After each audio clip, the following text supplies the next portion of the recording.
কাদামাটি কেন? ঘরটা পড়ে যাবে জন্য, যাতে নড়াচড়া না করে কাদামাটি দিয়ে বসানো। তাহলে আমাদের দেহ ঘরটা কি দিয়ে বসাবেন? দেহ ঘরটা বসাতে গেলে কাদা হতে হবে, কাদা। তার মানে আমাদের মনে কামনা বাসনা অহংকার শূন্য হয়ে দৈন্যতার সঙ্গে কাদা হয়ে আমাদের বসাতে হবে।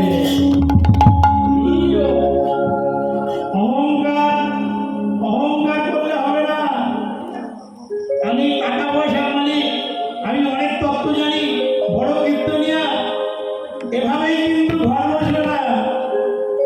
ঘর বসাতে গেলে আপনাকে ভক্তি বাড়িয়ে দিয়ে, নয়ন বাড়িয়ে দিয়ে পরিপূর্ণ করে কাদার মতো দৈন্যতা ভাব নিয়ে দিনহীন হয়ে কানা হয়ে কাঁদতে হবে তার চরণে। আর বলতে হবে, গৌর তুমি একবার কৃপা করে আমার হরিবাসরে এসো। হরি বল, হরি বল, হরি বল। এবার দেখবেন ওই ঘটের গায়ে অনেকগুলো আঁকাচোকা চিহ্ন আছে, মৃৎশিল্পরা অনেক চিহ্ন দিয়ে দিয়েছে। এগুলো কিসের চিহ্ন? এগুলো আমার সৃষ্টি নয়, কিন্তু এই চিহ্নগুলো দেখবেন দেবতাদের সৃষ্টি, দৈবিক চিহ্ন। যারা পরম বৈষ্ণবের একটা উপস্থিত হয়েছেন বা আসবেন, দেখবেন সর্বাঙ্গে তিলক। এই যে তিলক সেবা দেব চিহ্ন।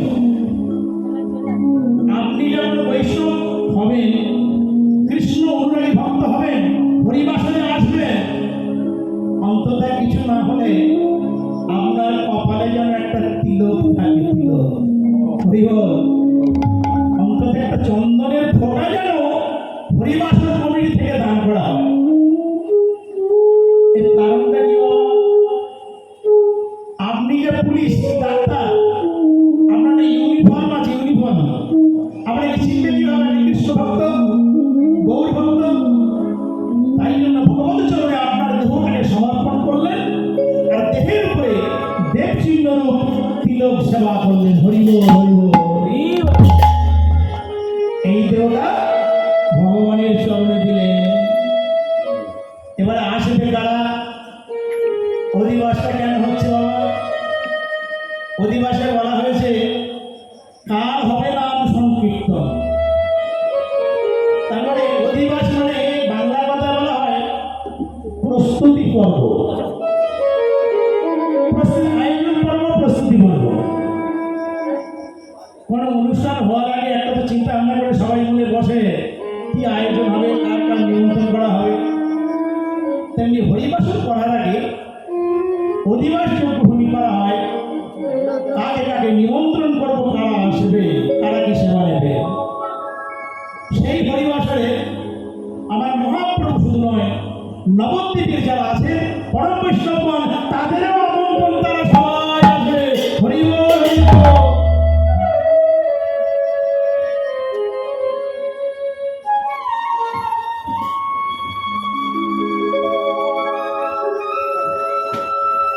কৃষ্ণ প্রাণ দেবা, হরি বল, হরি বল। হরিনাম করলে নাকি পাপ হয়, পাপ হয়, পাপ হয়। অধিবাস শ্রবণ করলে কি হয় তাহলে শুনে নিন। অধিবাস মানে কি? অধিযুক্ত বর্ষযুক্ত অন প্রত্যয় করিয়া অধিবাস। আর বাংলা কথায় কথায় বললে কি হয়? অধিবাস মানে আয়োজন পর্ব। দ্যাট মিনস কি বলা হয়? প্রিপারেশন। এই অধিবাস যজ্ঞভূমিকে আরেকটা কথা বলা যায়, এমএ ডিগ্রি কথা, এটাকে বলে রিহিংসা। রিহিংসা মানে আত্মা পরমাত্মার মিলনে সেখানে সেটাকে বলা হয় রিহিংসা। এখানে কি হচ্ছে বাবা? এটাকে শ্মশান বলা হয়, মহাশ্মশান। মহাশ্মশান কেন বললাম? জাগতিক শ্মশানে দেখবেন মরদেহ পোড়ানো হয়, শ্মশানে মরদেহ পোড়ানো হয় তো, কিন্তু এই শ্মশানে কি পোড়ানো হয়? এই অধিবাস যজ্ঞভূমি হিংসা, এই মহাশ্মশানে পোড়ানো হয় কি? জীবন্ত মানুষ পোড়ানো হয়। হরি বল, হরি বল।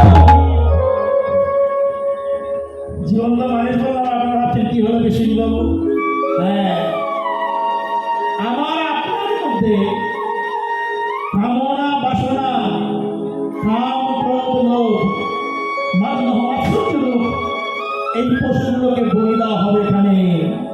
যত আপনি বাজে মানুষ হন, খারাপ রাস্তায় চলুন না কেন, হরিবাসরে এলে বাবা আপনি মাথা নত করতে হবে সকলে। তাই এই হরিবাসরে আর একটা নাম হলো মহাশ্মশান। রাধে রাধে। আজকে যজ্ঞভূমিতে আমার মহাপ্রভু নিজেই কীর্তন করছেন, কণ্ঠে লড়াই ধ্বনি শুনে সবাই ছুটে আসছেন ধীরে ধীরে। রাধাবল্লভপুরে অগণিত ভক্ত, আমি গতবার এসেছিলাম, যাই হোক কৃষ্ণের জন্য যাই অসুবিধা হয়েছে, আজও তাই। তবু গোটাগত বাবা আছেন, মা গো গুটিভাই মা আছেন, আমার কাছে লক্ষ্য দিই। আবার নতুন করে শুনলাম স্বপনবাবু নাকি ওই গিরি গোবর্ধন পর্বত নাকি এখানে সৃষ্টি করছে। গিরি গোবর্ধন পর্বত আপনারা বোধহয় জানেন গিরি গোবর্ধন কোথায় থাকে?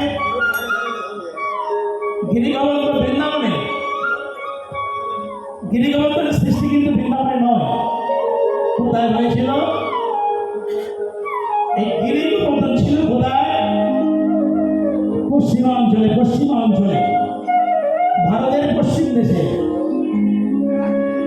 সেখানে ছিল ক্ষীর সমুদ্র পরিবেষ্টিত স্থানে, সেখানেই ছিল এই গিরি গোবর্ধন। কে এনেছিল? কে? পুলস্ত্য ঋষি। পুলস্ত্য ঋষি তপস্যা করতে করতে বললেন, হে গিরিরাজ, তোমাকে নিয়ে যাব আমি যেখানে যজ্ঞ করব, আমার সেই যজ্ঞভূমিতে তোমাকে নিয়ে যাব।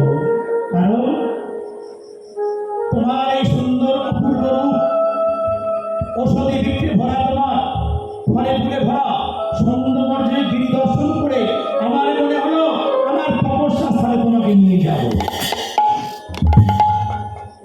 কাকে বলবো? পারমিশন নেবে কার কাছে? গিরি গোবর্ধনের বাবার নাম কি? গিরি গোবর্ধনের বাবার নাম কি জানা আছে বাবা? গিরি গোবর্ধনের বাবার নাম দ্রোণ ঋষি। দ্রোণগিরি। পুলস্ত্য ঋষি গিয়ে দ্রোণের কাছে প্রার্থনা করলেন, হে ঋষিবর, আপনার কাছে ভিক্ষা চাই। কি ভিক্ষা চান? আপনার ছেলেকে আমি নিয়ে যাব। কোথায়? কাশী ধামে। কাশী ধামে আমি সেখানে গিরি গোবর্ধন সৃষ্টি করবো। কাশী ধামে পূর্ণ ভূমিতে নিয়ে যাব। দোল রাজা বলল, দোলরাজ গিরি বলল যে না না, আমি পারবো না বলতে। কি আপনি পাঠাবেন না ছেলে? যদি আপনার ছেলেকে না পাঠান আমি অভিশাপ করব। সঙ্গে সঙ্গে দোল ঋষি বলল, ঠিক আছে তাই হবে, আমি রাজি হলাম। তবে আমার ছেলে গিরি গোবর্ধন যদি যায়, তাই সে যায়। গিরি গোবর্ধনের কাছে পুলস্ত্য ঋষি গিয়ে প্রার্থনা করলেন, হে গিরিরাজ গোবর্ধন, তোমাকে নিয়ে যেতে চাই কাশীতে। পুলস্ত্য মুনির কথা শুনে গিরিরাজ বললেন, আমাকে নিয়ে যাবেন? কি করে নিয়ে যাবেন? পুলস্ত্য ঋষি হেসে বললেন, তুমি আমার গুণ জানো না, আমার তপস্যার ক্ষমতা জানো না। আমি মনে করলে সারা পর্বতটাকে আমি দু হাতে উঁচু করতে পারি। গিরি গোবর্ধন ভাবলেন, আচ্ছা এত অহংকার তোমার, বেশ আপনি আমাকে নিয়ে চলুন। তবে একটা শর্ত আছে। শর্ত কি? শর্ত? আমি যাবো আপনার সঙ্গে, আপনি কি করে নিয়ে যাবেন? হাতে করে নিয়ে যাবো, হাতে করে। গোবর্ধন গিরিরাজ মনে মনে হাসছেন, পুলস্ত্য, এত বড় ক্ষমতা তোমার, তুমি হাতে করে আমায় নিয়ে যাবে? বেশ, আমিও কথা দিলাম আমি যাব।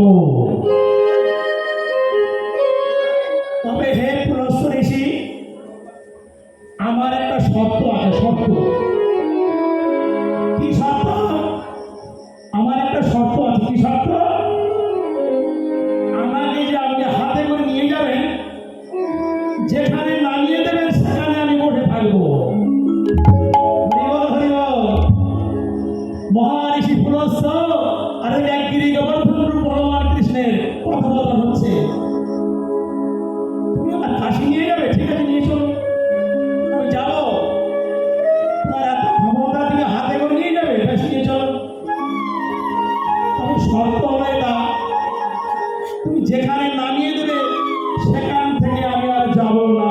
হরি বল, হরি বল।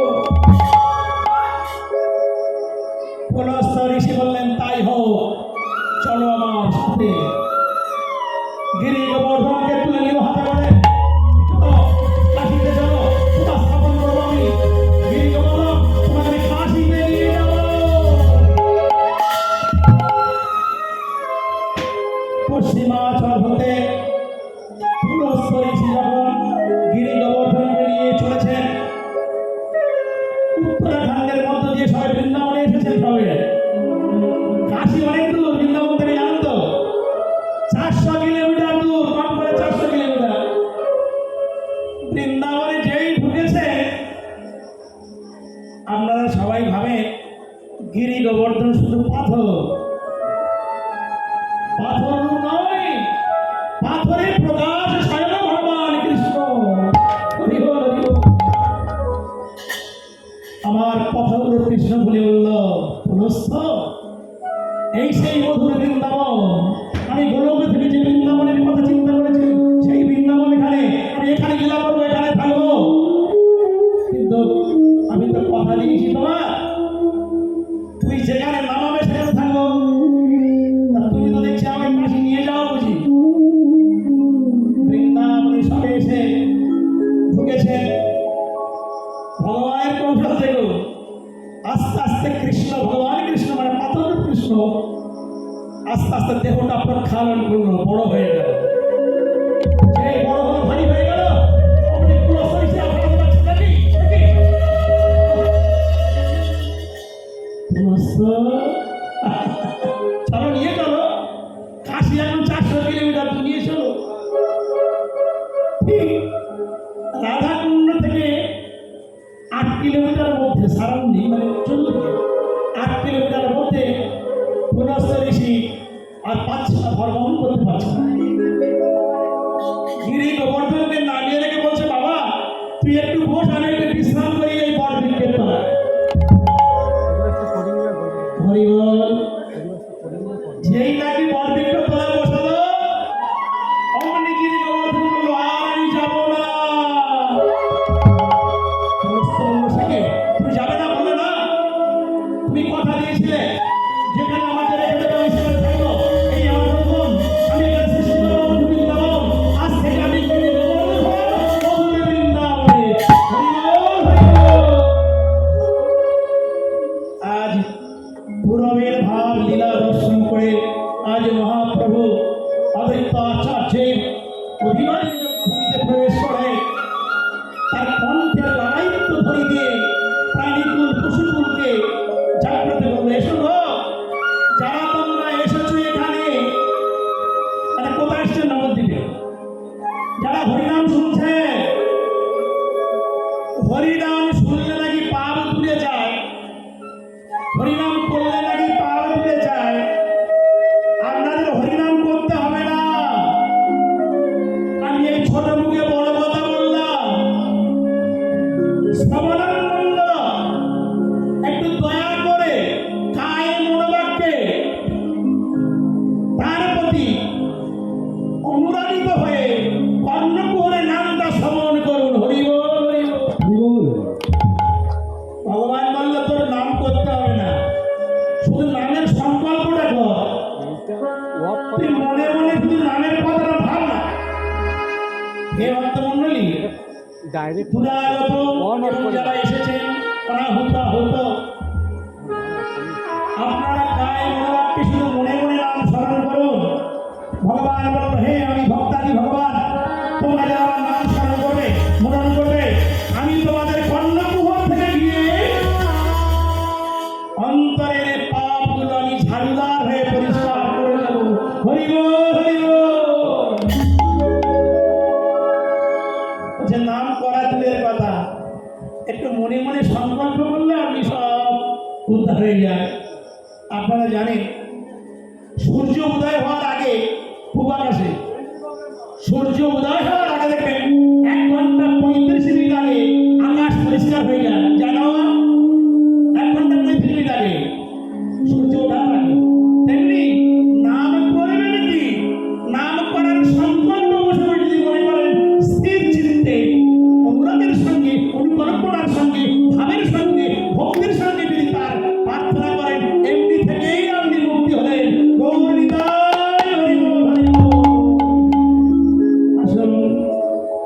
এবার কীর্তন প্রারম্ভে যে অধিবাস, আমরা অধিবাস কথা বলি সেই পথ শুরু করব।